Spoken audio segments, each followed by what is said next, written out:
relationships, ministering to a creation crushed so deeply that at times we can barely groan.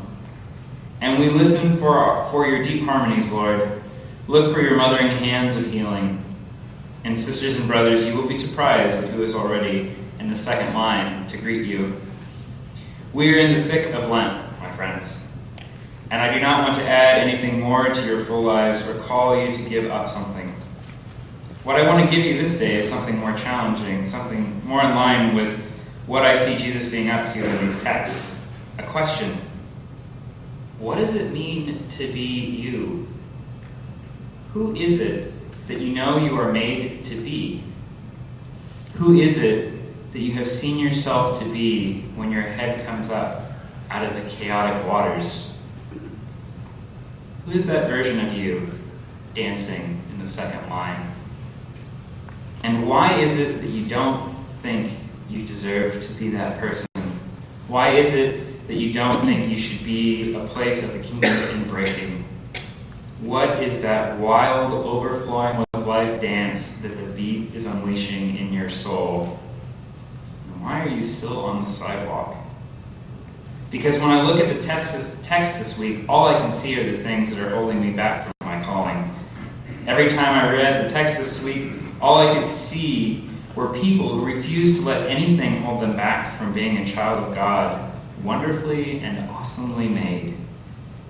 And I see a God who would rather be chided, arrested, and killed for caring and loving those living in the backwaters of Galilee or the despised of Jerusalem than play it safe.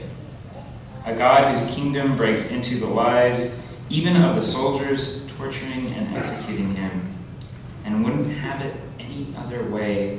A God who comes into our fear, our pain, our world, not to show us how to conquer it, but to know our deepest sorrows, joys, fears, and abandonment.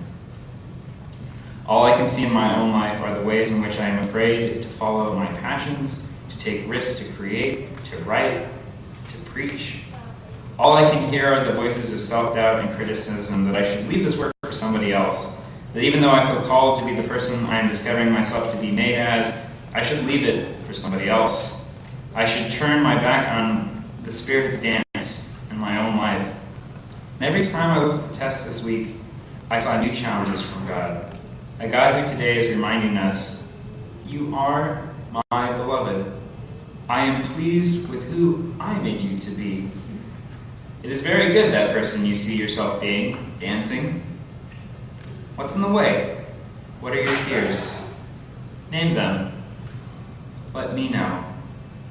They are my own fears too, and I will share them with you through it all. Sisters and brothers, what does it mean to be you? What is it that you know? Who is it that you know you are made to be? And what makes you think you don't deserve that? Who is that version of you dancing in the second line? And why are you still on the sidewalk? My question has to come with a warning, because acting on that can lead you to loving instead of seeing what's in the way. It can lead you to dancing. Oh my goodness, we're Presbyterian. And it can also lead you to following the passions that make you up. The wild, crazy passions that you might think others will take for foolishness. This is a challenging place to live, because when we love like that, when we live in that way, when we practice who we are and refuse to deny whose we are, struggle and temptation will arise. The easy way will tempt us. It can be easy to play it small and never take risks so we can get by unnoticed and survive. And he thought about it. More than anything else, you might feel like you are in the way of new life, like the woman did, like Andy did. Sometimes we will face parts of ourselves that are dead, locked away behind large rocks, parts of our souls we do not travel to anymore. But I tell you, the one whose you are does not despise or abhor the affliction of the afflicted. God does not hide his face from us, but hears us and gathers us in like a mother hen when we cry out in shame, in pain. Something coming back from the dead is painful, those passions, those relationships, those dreams. We can feel like our very selves are the rock in the way of them emerging from the tomb. But did you hear our text this week? Jesus won't let anything get between who we are and whose we are. We have one who has gone before. The world cannot wait any longer for your dance.